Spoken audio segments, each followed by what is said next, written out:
So good evening. So tonight we'll start with our motivation.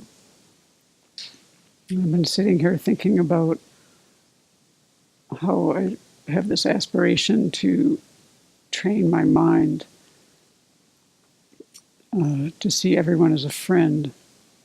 Of course, I don't really do that, but I try. And so one reason I like this idea is because I don't know why, I just feel like when you're in the bardo, if you could see everyone as a friend, it'd be quite virtuous, and that would be helpful. Help with any fear or suspicion or those kind of mind states that could easily happen. So like with all these things that we aspire to, we have to train now. And for that one in particular, to get rid of the sense of self would really just magnify that 1,000 times. It'd be so much easier. All the reactivity and self-concern, all the ways we inflate our importance, or I don't know, just the ways we get in our own way would really be undermined. So as we study this teaching tonight, let's keep in mind that we want to be able to hold all beings in a really positive regard, no matter how they treat us. Difficult as that may be, the austere practice of fortitude. And we put this in a really large perspective of seeing the potential of ourselves and all other beings, seeing also the suffering that we all undergo, and wishing to become Buddhists so that we can help to alleviate that suffering. So let's bring together this altruistic intention, this beautiful mind of bodhicitta, and let that sustain us through this teaching tonight. And you might need it too before you get to the end of this. So tonight is a little different from the other reviews that I've done on this book. I just picked something that I was interested in and kind of ran with it. I realized as this went on that, well, first let me say that there was this part in the book, in our book that we've gone through, where it said the nature of the subject goes to the questions of generalities or universals, the basis of designation of phenomena, in the consideration of the selflessness of phenomena in Buddhism, and so on. However, we cannot sort out everything up front. Rather, it's best to figure out a rational procedure and then use that to settle questions. For our philosopher friends, let your epistemology inform your ontology, not the other way around. And then later in the book, he has that expression too, that same thing, let your epistemology inform your ontology, not the other way around. But I still didn't really, it wasn't satisfying to me, like, why? I don't get this. I have no background in Western philosophy, particularly. And we've had discussions come up in this class on a number of occasions, and our author is addressing people some who are familiar with Western philosophy. And then as I looked into this topic, I realized, wow, this is a huge topic. It is really big. And so I'm going to give the Western Philosophy for Dummies version tonight and try at the beginning part to try to just address this question, like, what does it mean? So first, to understand these two terms, epistemology and ontology, we'll start with ontology. And I'll define it the way a couple people did, just because I need it more than once and I have to hear it in different voices. So one definition was it's the study of being, B-E-I-N-G. So it's concerned with things like what kind of world we're investigating, with what's the nature of existence, what's the structure of reality as such. And these kind of assumptions, these ontological assumptions, these are things that respond to questions like, what is there that can be known? Or what's the nature of reality? So that's one way one person put it. Another person put it like this: ontology is concerned with identifying in the most general terms the kind of things that actually exist. In other words, addressing the question, what is existence and what is the nature of existence? When we ask deep questions about what is the nature of the universe, or is there a God, or what happens when we die, or what principles govern the properties of matter, we're asking ontological questions. That gives me a bit of a feel, like kind of like what's there? How does this work? What is it? What's the nature of reality? What? It's a what. Then the epistemology, one person said it's a what and a how, just to make it the shortest way possible. So one way it was defined was this: it's a way of understanding and explaining how we know what we know.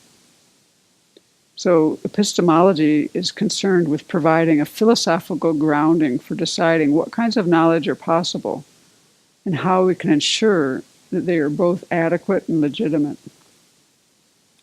And another person wrote it this way: epistemology is the branch of philosophy concerned with the nature of knowledge itself, its possibility, its scope, its general basis. More broadly, how do we go about knowing things? Or how do we separate true ideas from false ideas? Or how do we know what is true? How can we be confident when we have located truth? What are the systematic ways we can determine when something is good or bad? So that gives us more of a picture, like how do we know? Like first one is kind of like what is it? What's there? And the second is how do we know that? How do we get to know this? And so why does this matter? Well, I didn't really know why it mattered so much, and I didn't really I'm only getting an inkling of what he's saying here.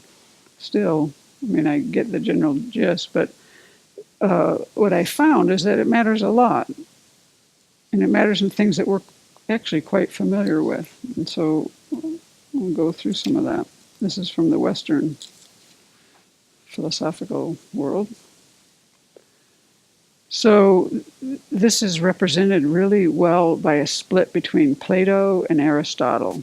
They have a split on both ontological and epistemological grounds. There's also a split between religion and science that's both on these same two grounds. And for example, religion and science offer two very different ontologies or theories about what's out there, and epistemology, ways to figure out what's out there.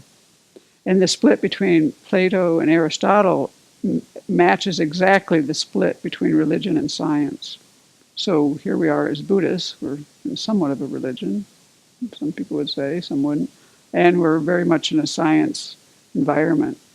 So we kind of have a foot in each of those worlds. So first we'll go over this just very, I thought, easy to understand. That's what I'm grasping here. Idea of what Plato was about. So he was born in 428 BC. So that was a while ago. And he lived, well, I don't know if this is right, it's 100 years according to what I have here. So he said that truth lays in an abstract ideal, and we can apply the fundamental principles of mathematical proofs to locate the true form of these transcendental truths or ideals.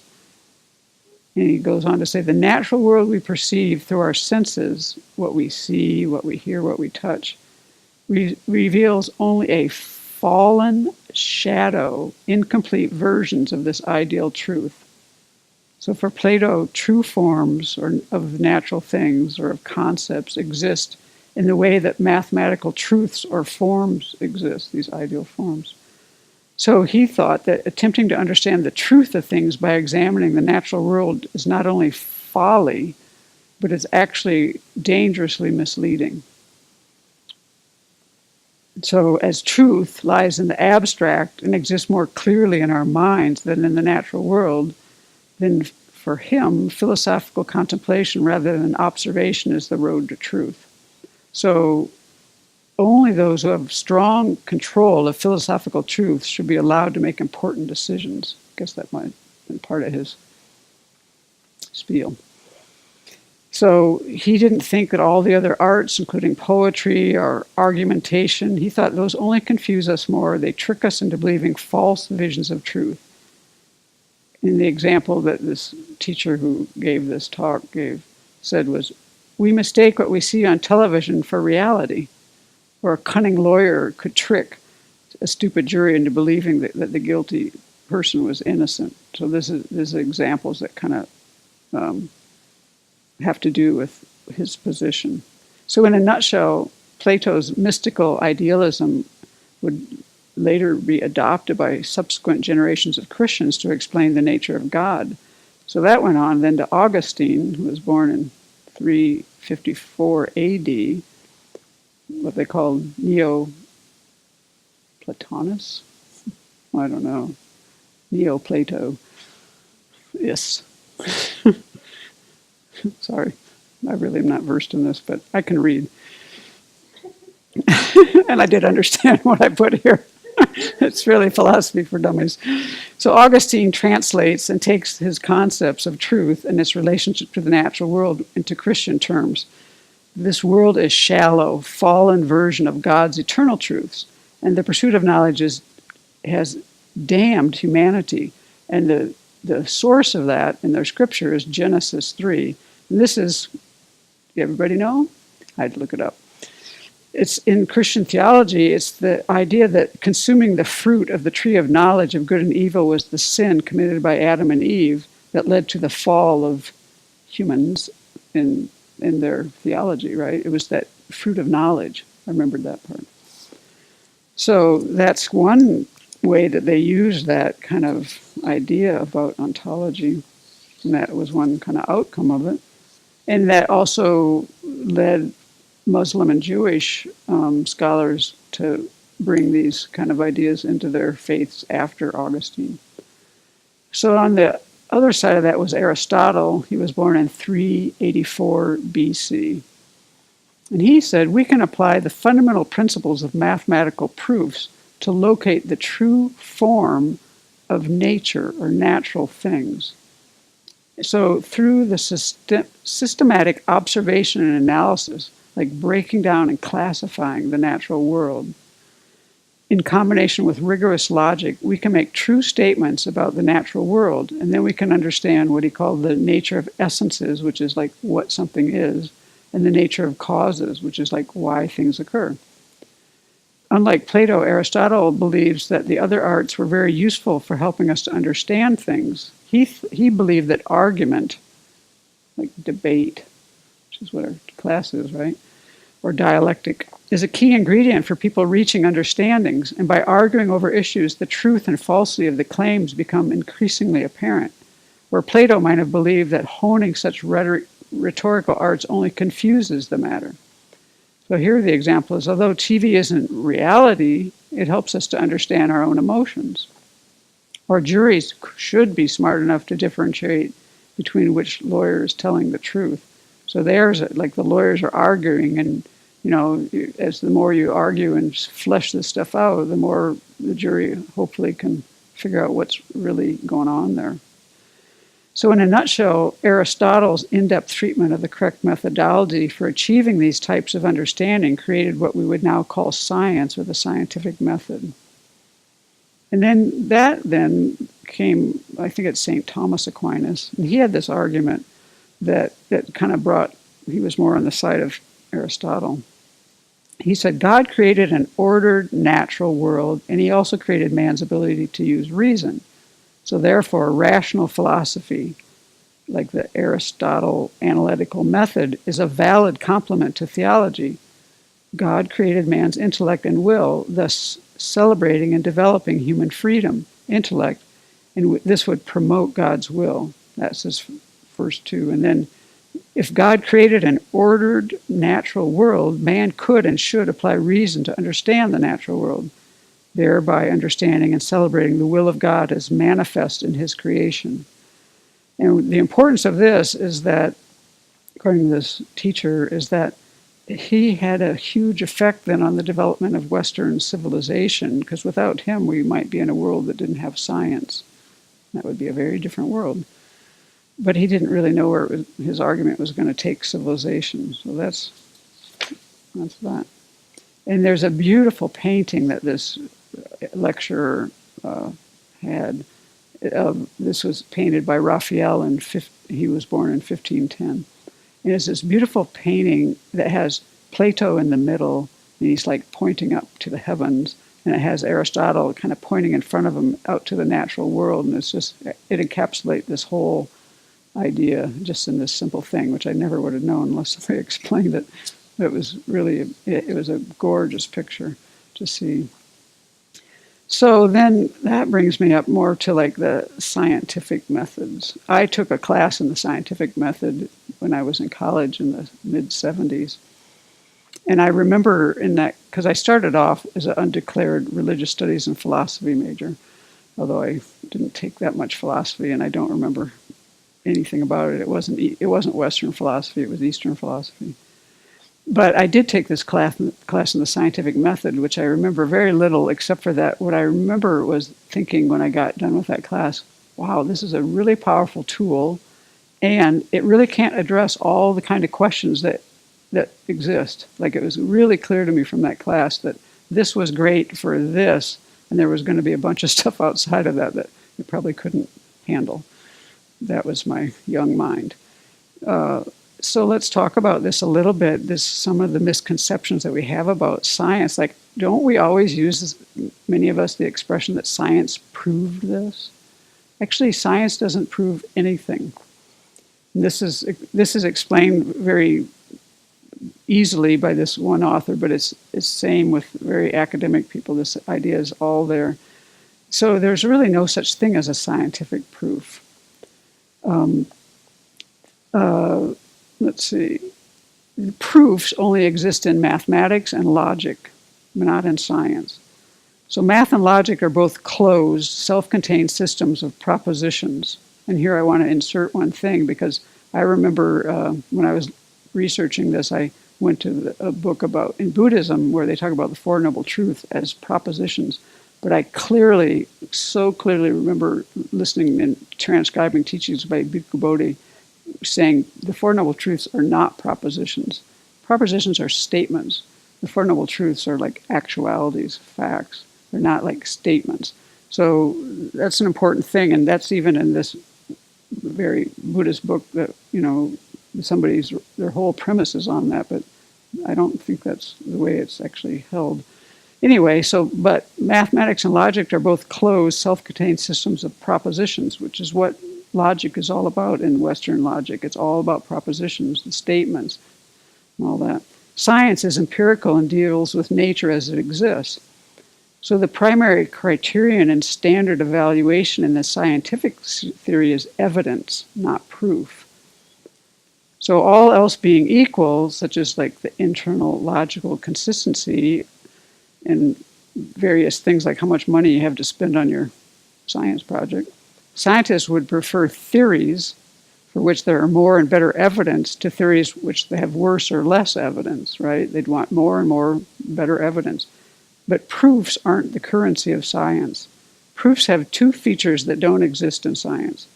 They're final and they're binary. So first, final means that once you prove a theorem, it's forever true. There's nothing in the future that will threaten its status as a proven theorem, unless there's some kind of flaw in the proof.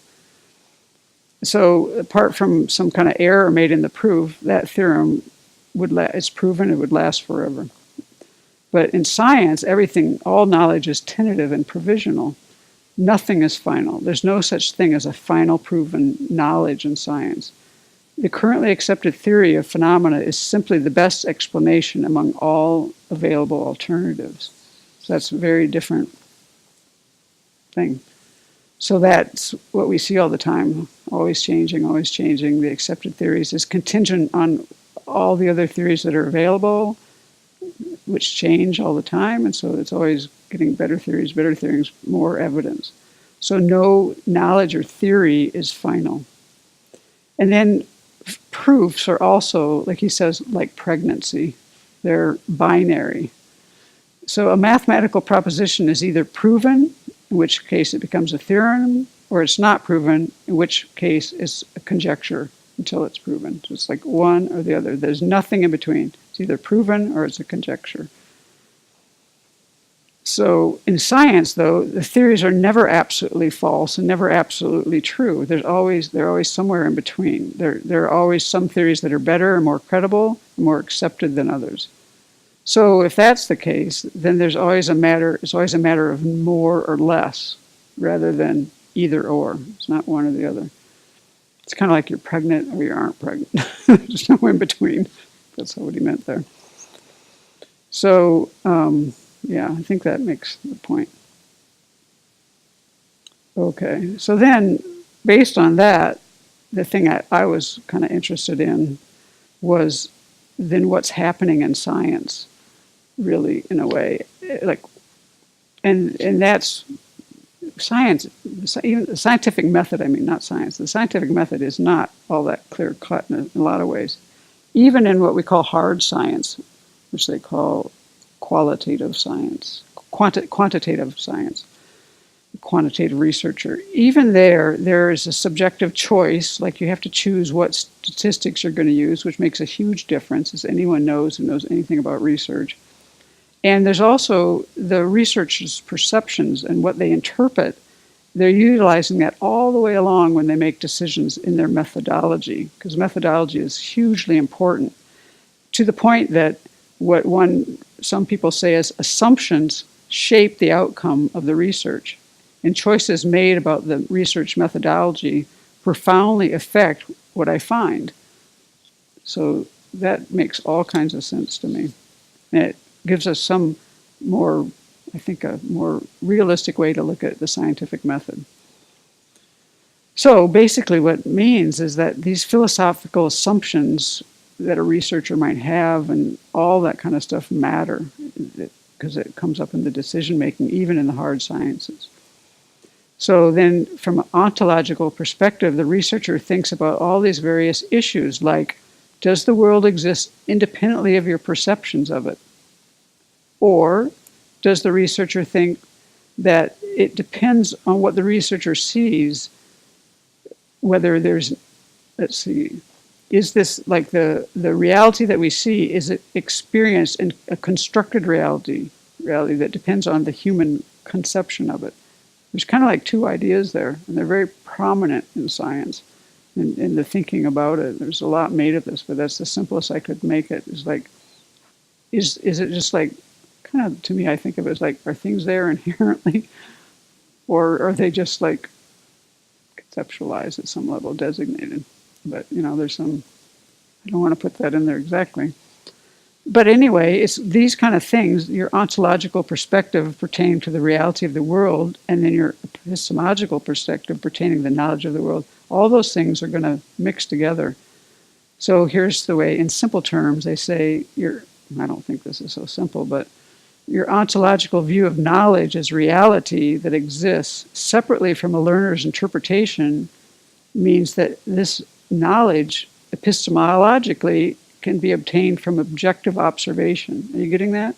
If you believe that what exists out there is separate from the learner, then the knowing of it can be obtained by an objective observation. Whereas if you think that knowledge is subject to interpretation, then you're more likely to think that you have to arrive at that through making sense of it and the meaning of it. It's not like it's out there. It's like you're putting the meaning on it. So these are two areas where where the ontology and the epistemology kind of meet, and why it matters, like where you're coming from. So that's as much as I know and learned about the Western thing. So let's go back to Buddhism. So what is the Buddhist approach? So, okay, Daniel Perdue is saying, let your epistemology inform your ontology. I haven't figured that out exactly yet, but it's making a little more sense now that I understand these words a little better, and kind of the history of thousands of years of whatever. But then what was interesting to me was I've been reading this book by Bhikkhu Analayo about, he studies early Buddhism, which is the first few hundred years of Buddhism. That's really what he's all about. And he has this little part in the book I'm reading about the early Buddhist approach to knowledge. And he talks about what was going on philosophically in India, in ancient India. there were three main approaches to the acquisition of knowledge back at the time of the Buddha and in ancient India. The Brahmins relied on ancient sayings handed down by oral tradition, and these were authoritative sources of knowledge. And then the Upanishads, which are, I think, some of the oldest religious writings, there's actually philosophical reasoning, and that's a central tool for developing knowledge. And in addition to those, there were a substantial number of wandering ascetics and contemplatives at the time, in this time of history, early Buddhism, that considered extrasensory perception and intuitive knowledge gained through meditative experiences as important means for how we acquire knowledge. And of these three approaches, you could call these maybe like the oral tradition, logical reasoning, and direct intuition, just to make them simple. So then when the Buddha was asked about this, what's his position on his epistemological position? What's his position on how we should gain knowledge? The Buddha placed himself in the third category, those who emphasize the development of direct personal knowledge, which we all know that's quite clear. But he didn't completely reject the oral tradition or logical reasoning as ways to acquire knowledge, and he was keenly aware of the limitations, actually, of all three. So, for example, with the oral tradition, and these are things from suttas that he's kind of writing in his own words, but all this is reference from the Pali Canon, and sometimes commentaries, but mostly the Canon. The problem with the oral tradition is that things that you commit to memory might be remembered wrong. And also, if you haven't remembered it, even if you remembered it well, it might have been false and misleading. And then with logical reasoning, some kind of logical reasoning can seem convincing, but it turns out to be unsound.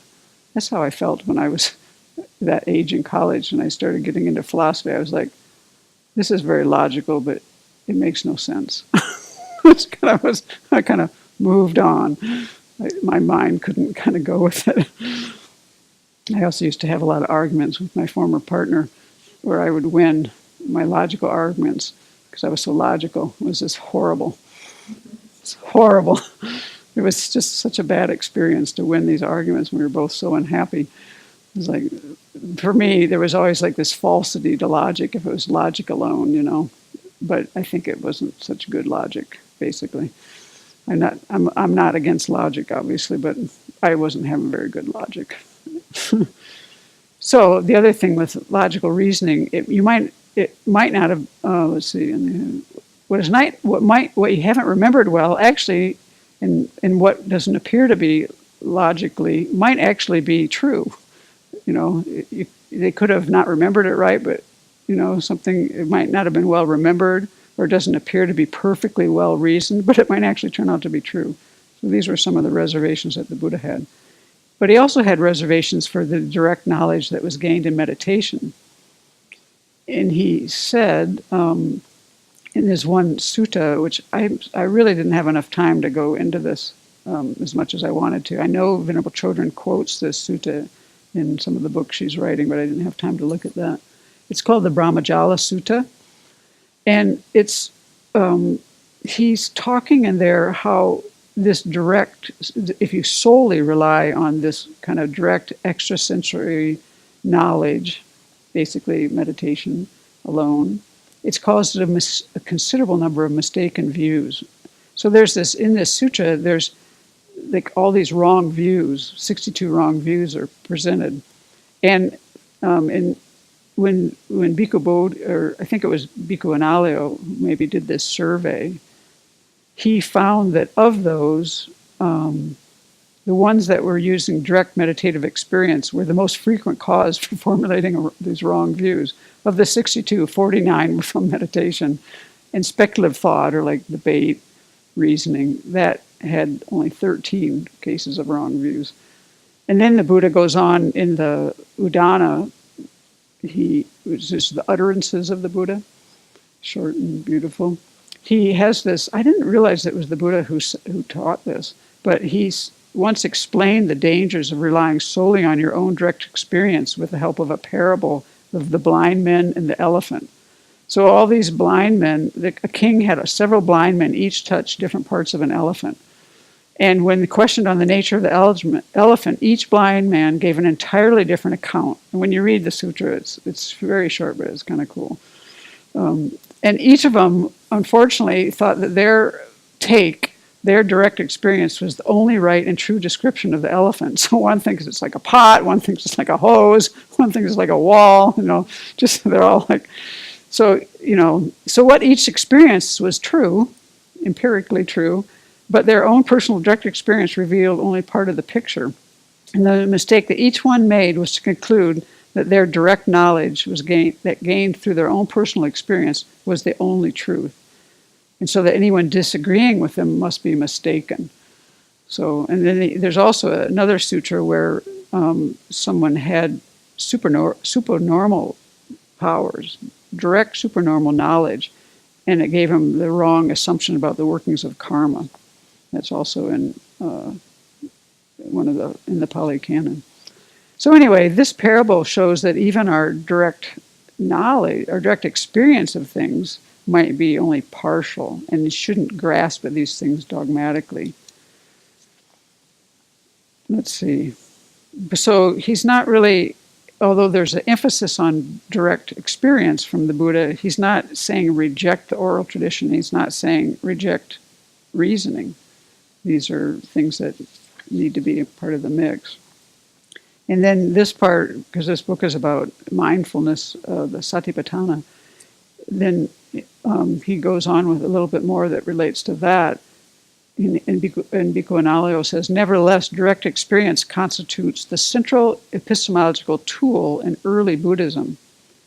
According to a passage in the Salayatana Samyutta, there's a particular, it emphasizes the mindfulness practices and says that the Satipatthana, these foundation, the establishments of mindfulness, can lead to an undistorted direct experience of things as they are, independent of the oral tradition and reasoning. And then in another sutta, he also mentions that the Buddha proposed that contemplation of the mind in relation to the sense experience as a method of arriving at final knowledge, independent of faith, personal preferences, oral tradition, reasoning, and acceptance of a view. I don't know, I take those things kind of like that person has to have a lot of background probably to do that right. But anyway, there's quite a support for those practices in that sutta. So let's see. I think, yeah. And so when he summarized this, what Bhikkhu Analayo came to was that the position of early Buddhism was that the oral tradition and reasoning were important, related to the Dharma, and they are like the supports to have direct experience. And he brought up what we're more familiar with as the three kinds of wisdom, the one of reflecting or listening, learning, reflecting, and mental development or meditation. And those are actually in the Pali Suttas as well, this threefold presentation. And the other thing that was interesting about this, and I read this really quickly and I didn't have time to go back to it, but this one sutta I wanted to look into more, and Bhikkhu Bodhi decades ago wrote a book on it where he translated the sutta and a bunch of commentaries, and Bhikkhu Analayo had referenced that, and I read this one part, and it was interesting to me what he said, so I'll just kind of paraphrase what I got out of reading this too quickly. He was saying that one of the problems, basically he was saying it all goes a lot deeper, and I think this is like what the Buddha's take on it is like, the reason, what is it that would get you in trouble is that we end up reifying things, and at such a subtle level that we're not aware of it. So let's say, I'm just going to talk from my own view on this, not his, because I haven't read that carefully enough. But if you think about, if you're like my friends who are scientists, I have some friends who are agnostic or atheist scientists. For them, or like if you're a materialist, and that's all there is, and you're doing science, and you're not going to really, you're going to think everything is so objective out there and so real that you're never really going to question a lot of things. And you yourself are so real, and everything is so real and inherently existent that you're never really going to get to a place where you might look in another way, potentially. That's how I see this. It's just like our tendency to reify gets in the way of a lot of things. And so how would you get outside of that view without reasoning? I mean, that's why I'm firmly in our Tibetan tradition, because what is it that helps the blind, as Guy Newland would say, okay, maybe the person's colorblind, like everything looks inherently existent to us, but you can still figure out which traffic light is on, even though you don't know the color exactly, and you know when to stop and go, right? So you use a kind of logic to do that, and your direct experience of seeing them, and you don't have everything right? So we have to use our logic to get out of this. That makes all kinds of sense to me. So then when we come to the debate book, so one thing that was like, really, I mean, I guess this is true, but what does it all mean? So I had been asked once before to try to bring in things from the earlier debate book that relate to this, and I think this comes up a little later. I'm not sure how explained it is in the text that we're in. I know it's there. But in the debate book it says, although Buddha himself never taught a formal system of logic as such, a path of reasoning said to have been taught by him was organized by later Indian and Tibetan scholars. The Buddha definitely used reasoning. There's no question about that. But then he didn't really do a formal system of logic. And that came down then essentially to Dignaga and Dharmakirti. So the Buddha definitely exhorted his followers to develop their reasoning capacities in order to avoid faulty views and to adopt correct views.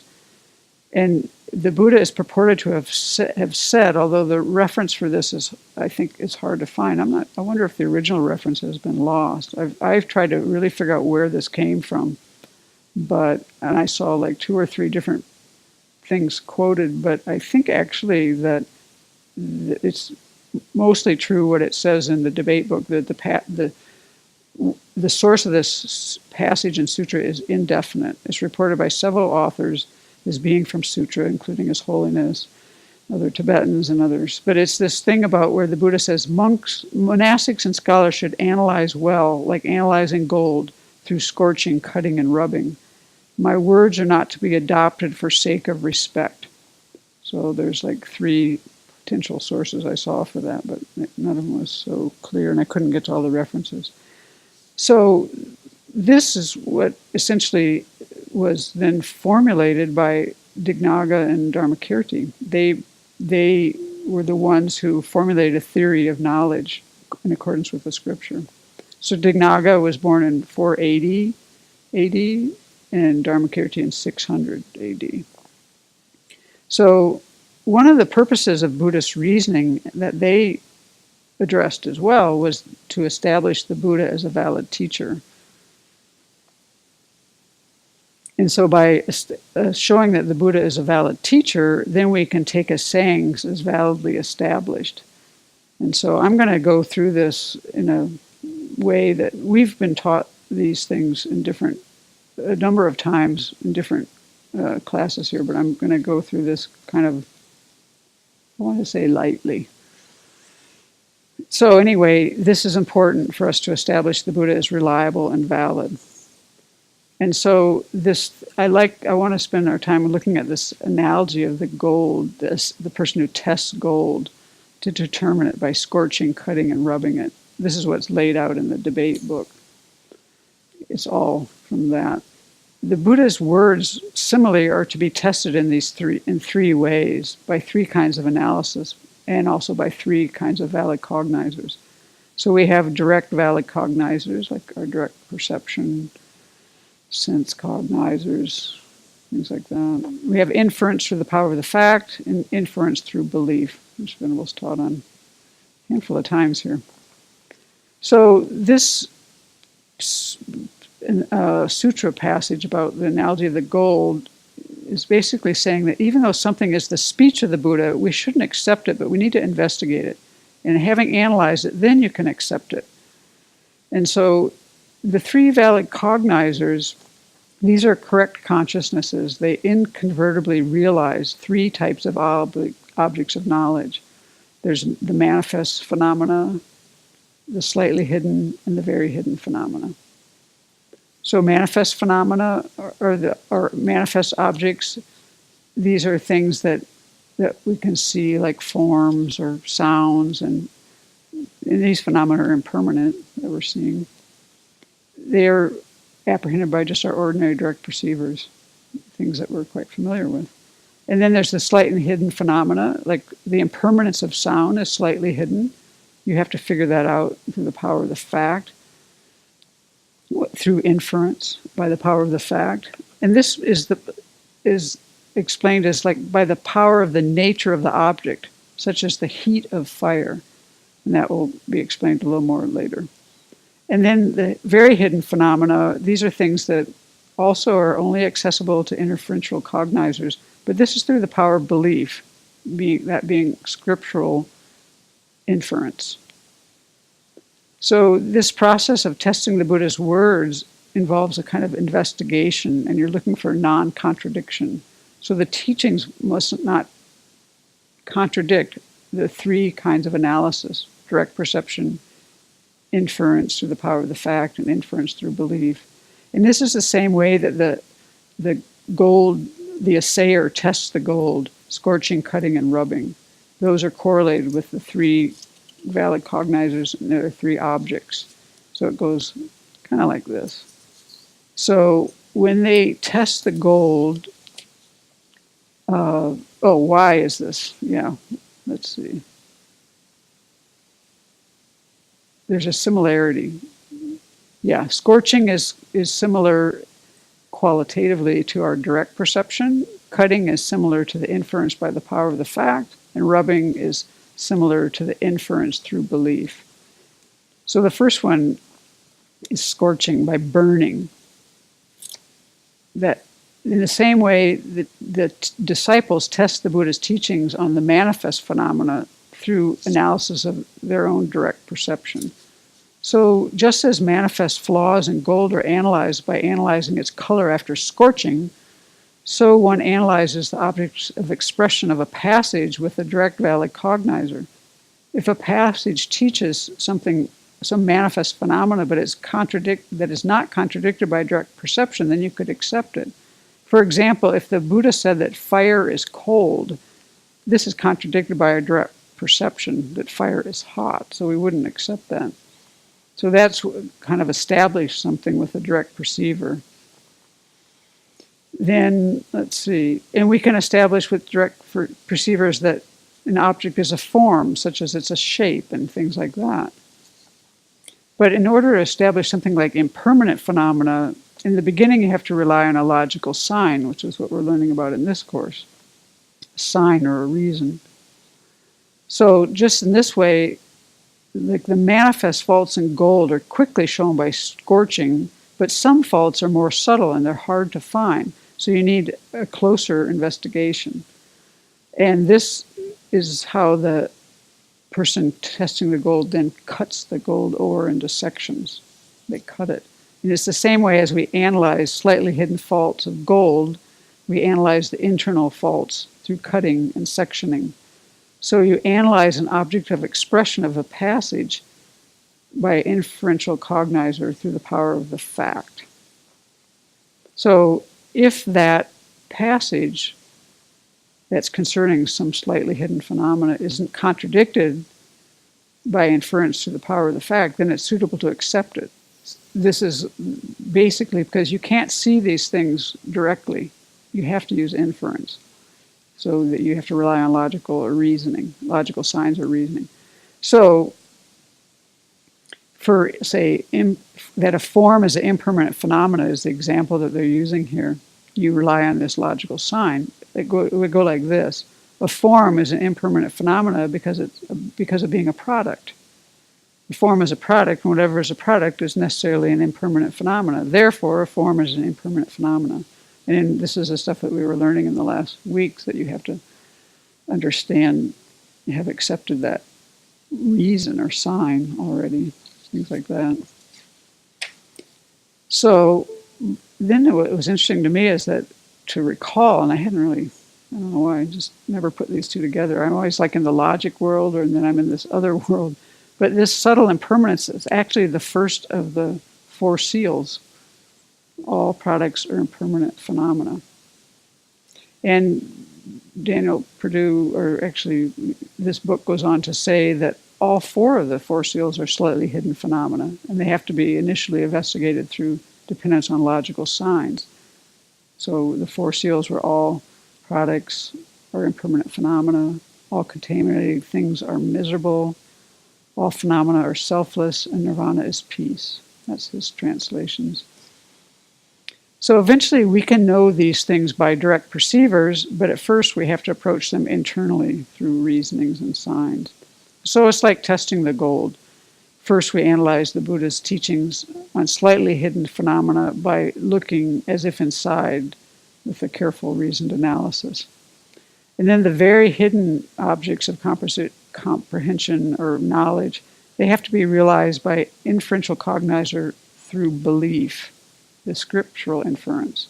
So an example of that is like the specific cause of the resources that we have in this lifetime, the specific cause.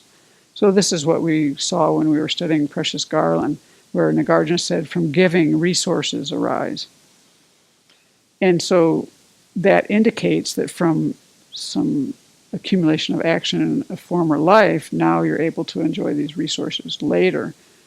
And so, of course, to know that generally, just in general, like that you don't really need inference to know that in general, that just through giving the resources are achieved. That's not considered a very hidden phenomena. But to see the specifics, like why we have the actual things we have and where they came from, those are very hidden phenomena. So they would say that the specific action of giving that happened and what's its entity, its object, the giver, the time of the giving, all that, all these things that gave rise to some specific resource that you have, that would have to be inferenced through belief. And then this part, he explains that this also, inference through belief, also is based on this non-contradiction by direct perception, by non-contradiction through inference by the power of the fact, and by non-contradiction by earlier and later passages. So, let's see if I can make this clear. Just as you analyze the gold, the faults in the gold, or the good qualities of the gold, things that are very difficult to realize, they do it by rubbing it on a black stone. And so that helps to show these things that are more subtle. In the same way, analyzing the words of a certain passage by searching earlier and later explicit and implicit contradictions and so forth is how we go about that. So if you find then that the passage is without fallacies, that you've done these three kinds of analysis to it, then they say it's appropriate to accept it.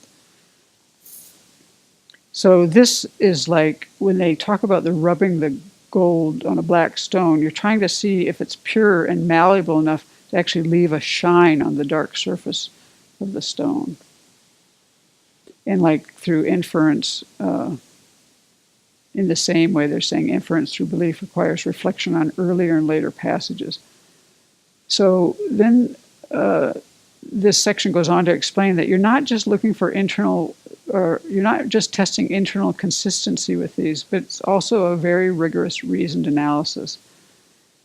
The scriptures teach very hidden topics, and they have to be proved to be unmistaken with respect to their contents by using reasoning through these three analyses. So this way, they're actually explaining here that you're not solely relying on asserting that a scripture is proof. You're actually using a line of reasoning to do this. You're establishing this. The process relates to these three kinds of reasoning. So you're not just saying there, I believe it because it says it in this book. It's not like that at all. It involves a line of reasoning. So therefore, reasoning is able to establish even very hidden phenomena.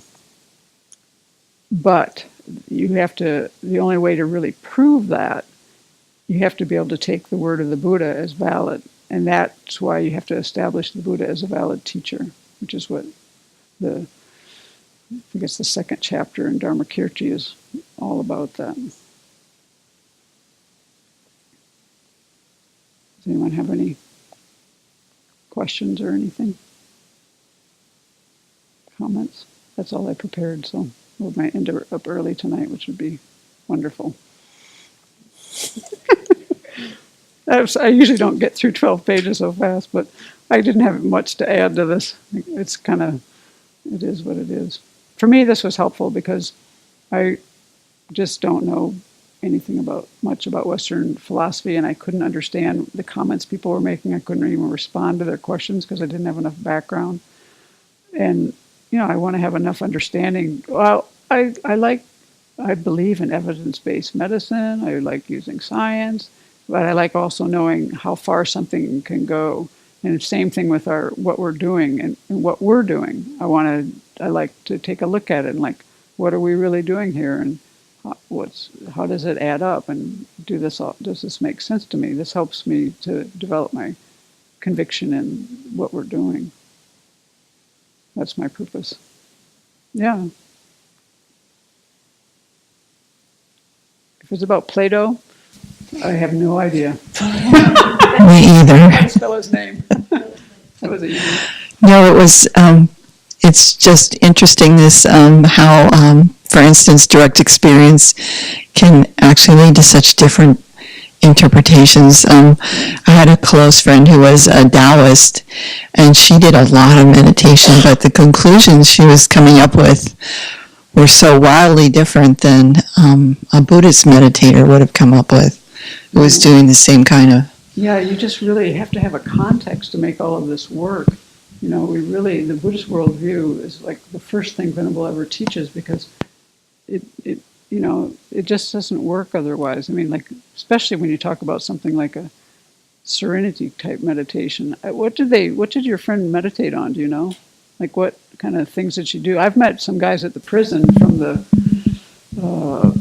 Wicca group, and they meditate. But the one guy I met was meditating, doing blank-minded meditation, and was starting to lose his memory some. It was affecting his memory, and I gave him some advice that I then later checked with Venerable Chodron, and she said it was good, because I told him, explained to him that you should have an object and things like that, and she said, yeah, that was the right approach to take. But I'm wondering if you know what your friend was actually doing, because to say you're meditating is like kind of saying I'm singing. What are you doing? I can't really remember, but it was a combination of, I think, exercises, breathing, and then other concentration. Mm-hmm. And the goal was a kind of a sense of nothingness and everythingness at the same time, or a oneness would be achieved, and then a nothingness, something of the sort. Yeah. I want to thank you for this lesson. It was hugely interesting for me. Because we grow up with science, in the West. I think, it's very helpful to know where we're coming from when we approach, Buddhist philosophy, Buddhist debate. And we were taught certain things growing up. It's in our culture, but it was never critically examined. Mm-hmm. And so we don't even really know how we currently conceive of reality and how we form our knowledge. I was scanning kind of broadly because I was looking for something kind of specific that wasn't there. So I got kind of stuck with okay, what am I going to do this week? But I was surprised was some of these things people have been talking about this for 1,000 years. Or more. 2,000. A long time. So it's I just was never tuned in to this. And in the philosophy I got into, I couldn't relate to it. I don't know. Some of it I think I might now, but I'm pretty much liking what we're doing here. I like the Tibetan Buddhist kind of approach, but I want to understand this kind of reasoning that we're getting into, because I know there's criticisms of it in India, of this approach. I haven't read those yet because I don't want to read that until I understand this approach, and then maybe I'll look into that. Everybody always has something to say. None of our systems. I think it's pretty well. I think that in Tibetan Buddhism, it's kind of accepted that you can take these things so far, But I think for us, it's a matter of keeping in mind the bigger picture of why we're doing this, And I just always feel like, wow, if you go back to the Buddha, you're going to find the answers, basically. And, they have to make sense to you. But so far, it's not really let me down in that regard. Even this, I want to read more of this book that Bhikkhu Bodhi wrote to understand that sutta a little bit better. I want to know, where do because these guys the meditators were very experienced. They were far along. They were well cultivated. That was clear from what I read. Well, that's kind of what we're trying to do. So where do people go wrong? These are what the Buddha was kind enough to help us with, and so we take advantage of. I don't know. To me, just giving my own thought about this, I really had this sense in this. Just thinking about this, I didn't have a lot of time to read, but I had a lot of time to think when I was doing things. And I was like, I really love the way they explain things in Tibetan Buddhism because it's so well developed. People have thought about this for so long, and they've articulated and organized it, and it really, to me, it completely ties in with the earlier teachings. But but it's so well explained. It's like, I don't know, it's quite incredible. I'm always kind of amazed. I leave it kind of like, it's amazing. It's a great tradition. And it's based on all of them, you can find the commonalities in all of them. They all came from the Buddha, so. I always associated part of my ignorance and believing there to be an objective reality to be because of science and what that teaches. But, if you look closer, science doesn't exactly teach that. Not anymore. No. I think with quantum theory and all that, I think it's kind of like, yeah, so I don't read about that much, though, so I can't really say much, but the way people speak about it. Yeah, it's interesting to think. I understand the basic premise, but about, do other cultures believe in objective reality? And how would that change your whole worldview? Yeah, exactly. Really, just do your brothers and sisters, I think about, everything is so real to people a lot of times, I always take this down to my life and my own experience, and when we're arguing, when I think of the problems in my family, for example, the way we conceptualize all of this, it's all so real. And you know what? It's not all so real. It's all you could think about this really differently. There's a lot of different ways to think about the thing with NVC, what the observation is. So much of what is the narrative in a family is all the interpretation and all the judgments and all that. And that becomes this real thing. But really, what really happened here? And how, you can really tear that one apart. And that's a way, to me, that brings objective reality of what we consider to my life. How is this going to affect how I'm interacting with people I have difficulty with? Do I really have to, can I tear this apart a little bit and deconstruct? That's the word. Yeah, that's the great thing about Buddhism. Yeah. I believe Plato's analogy was that if you were sitting in a cave and looking at the cave with your back to the opening, and people were moving across the opening in back of you, but you were seeing the shadows, and you thought that was reality, and never even considered turning around and looking at where the light source was coming from. Right. So. He has a good point. And actually, they make a really good point of this. I read enough to get that. Well, there's a real downfall with either one alone, is what it came down to.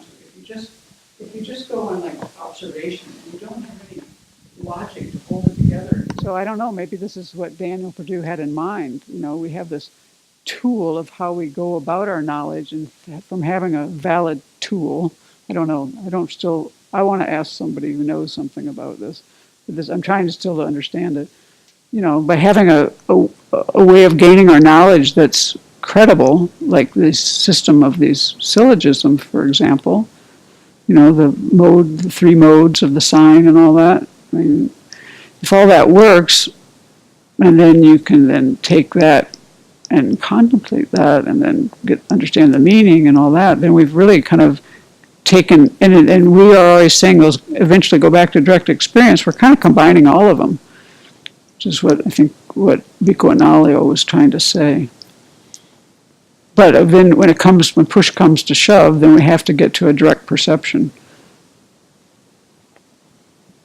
But like, you know, like for instance, I really wonder, like what's his name? Ramesh, the one who said, "Who am I?" In India. Ramesh. No. This is a Indian saint who probably died in the 1900s. He had some kind of realizations when he was young. He's Hindu. He had some amazing realizations when he was like 16. He had quite a following all of his life, and was a very amazing person. But it was all based on who am I, and he's Hindu, so it was fitting in that worldview. But I really wonder where he got with that. You know, there's a certain level that really completely transformed his whole life. I don't really know what he was able to deconstruct there. You know, it's quite a different worldview. Okay, thank you.